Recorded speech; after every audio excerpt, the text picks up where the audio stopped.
You're in a conversation. Someone casually says something like, yeah, but with inflation rising and interest rates where they are, it's not really worth it unless the asset appreciates.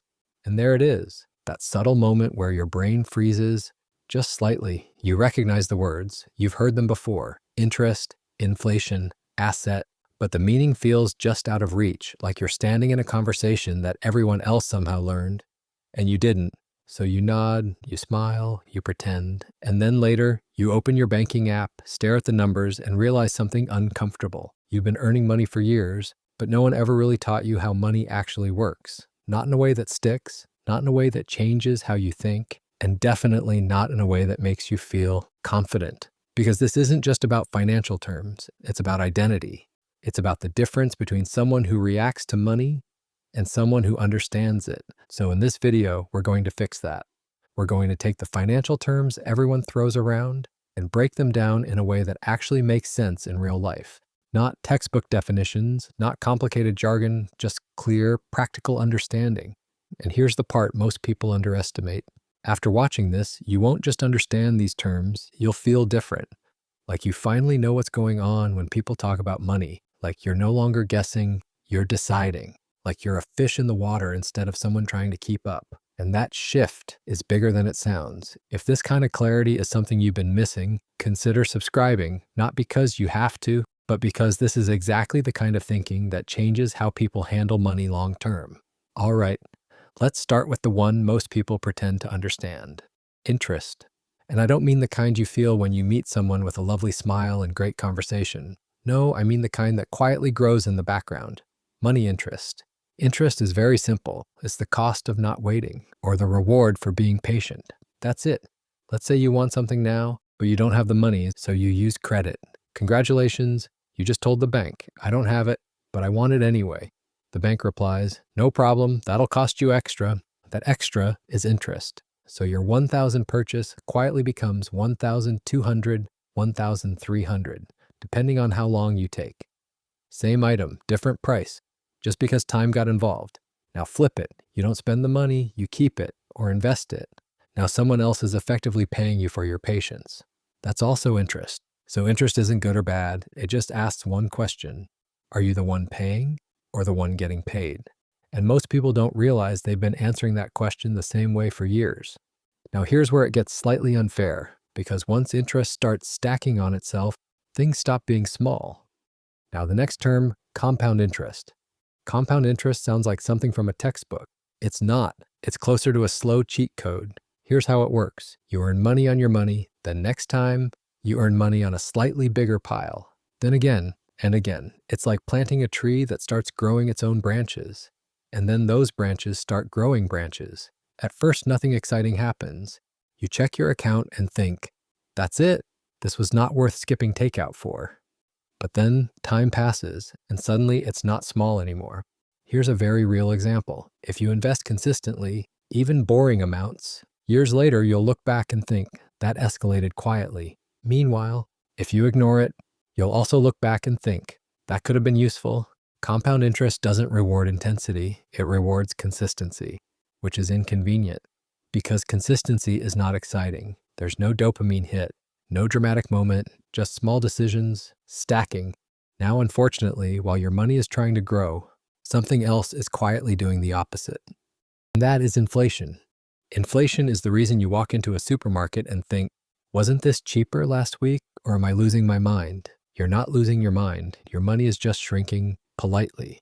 Inflation means your money buys less over time. Same number, less power. Think of it like this. 5 years ago, a certain amount of money felt comfortable. Today, it feels decent.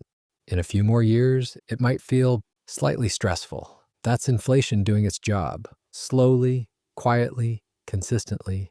And here's the important part. If your money is just sitting there doing nothing, inflation is still working, which means doing nothing is not neutral. It's actually losing ground. This is why just saving money under a mattress or letting it sit untouched feels safe. But slowly isn't.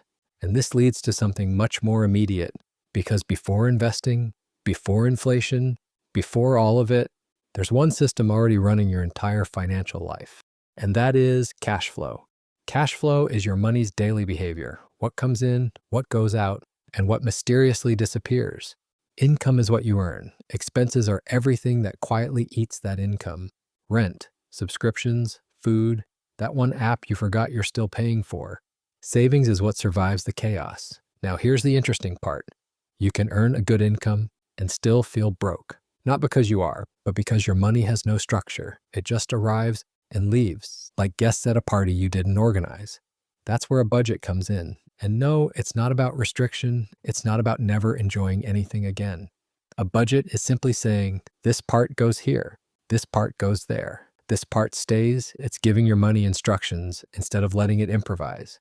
Because money is very good at improvising, especially in ways that benefit short-term you and confuse long-term you. And once you see your cash flow clearly, you start noticing patterns, and those patterns lead to a bigger realization. Not all spending is equal. Some things drain you, some things build you, and that's where we need to talk about assets versus liabilities. This is where things get honest. An asset puts money in your pocket. A liability takes money out. Simple. Now here's where reality gets awkward. That car you're proud of, financially, it's not helping you. It's costing you. Fuel, maintenance, insurance, it's not paying you, it's politely draining you. That's a liability. Same with most things people upgrade quickly. Bigger apartment, new gadgets, lifestyle inflation, they feel like progress. But financially, they're just more outflow. Now compare that to something like an investment, a business, even a basic account earning interest. It may not look exciting. No one compliments your savings account, but it's quietly working in your favor. That's an asset. Here's the shift most people avoid. Wealth is not about looking rich. It's about owning things that make money instead of things that require money. And once you start seeing the difference, you can't unsee it. Every purchase starts answering a question. Is this helping me or just entertaining me? And when you combine everything we've talked about, income, expenses, assets, liabilities, you get one number that doesn't care about appearances, one number that tells the truth. Net worth. Let's make this very simple. Net worth is what you own, minus what you owe. That's it. No complexity, no hidden meaning, just a very honest equation. If you own $50,000 and owe $20,000, your net worth is $30,000. If you own $10,000 and owe $15,000, your net worth is negative $5,000. And that's where it gets uncomfortable, because net worth doesn't care how good your life looks on the outside. You can have a high income, nice clothes, a car that turns heads, weekend plans that look impressive, and still have a low or even negative net worth, because net worth ignores appearances. It only measures reality. It asks one question. If everything stopped today, where do you actually stand? Now here's the interesting shift.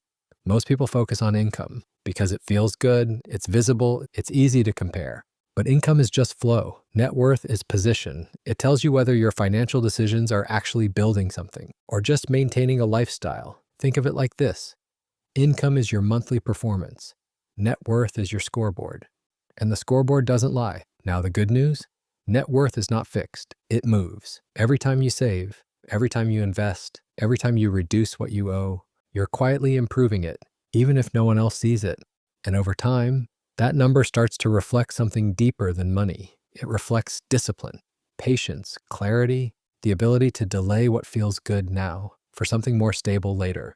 And once you start thinking in terms of net worth, your decisions begin to change. Spending feels different, saving feels purposeful, debt feels more real, because now it's not just a payment, it's something actively pulling your number down, which brings us to something most people use before they fully understand what it's doing to that number. Credit, debts, and loans. Credit is simply access. It means someone trusts you enough to let you spend money you don't currently have. That's it. It's not free money, it's borrowed time with a price attached. A loan is just structured credit. You take a specific amount and agree to pay it back over time, usually with interest. And now you can relax a bit because you're no longer guessing what that word interest actually means. Now, debt is what remains after you've used that credit or loan. It's the balance that follows you around quietly. Now, here's the part people underestimate.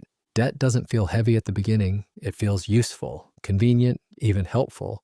You get what you want now and deal with the consequences later. Future you becomes responsible, and future you is often optimistic, but stack enough of it, and suddenly your income isn't fully yours anymore. It's already spoken for. Part of it belongs to past decisions.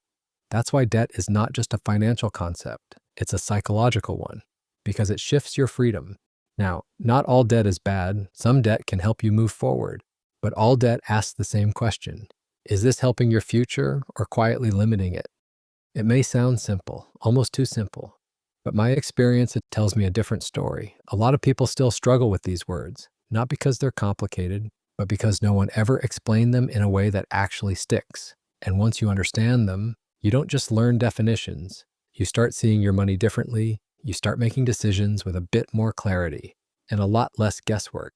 So if this helped, even slightly, let me know in the comments. I read them every day, and I try to respond and help where I can.